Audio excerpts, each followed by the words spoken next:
ನಿನ್ನನು ಭಜಿಸಲು ಅನ್ಯ ವಿಷಯಗಳಿಗೆನ್ನನೊಪ್ಪಿಸುವುದು ನೀತಿಯೇ.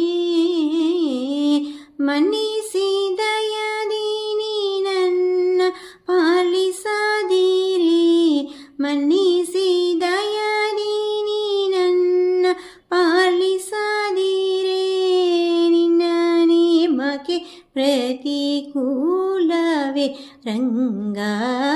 ಏಕೆ ಮಮತೆ ಕೊಟ್ಟು ಧಣಿಸುವಿರಂಗ, ನೀ ಕರುಣದಿಯನ್ನ ಪಾಲಿಸೋ ಕೃಷ್ಣ. ಏಕೆ ಮಮತೆ ಕೊಟ್ಟು ಧಣಿಸುವಿರಂಗ, ಏಕೆ ಮಮತೆ ಕೊಟ್ಟು ಧಣಿಸುವಿ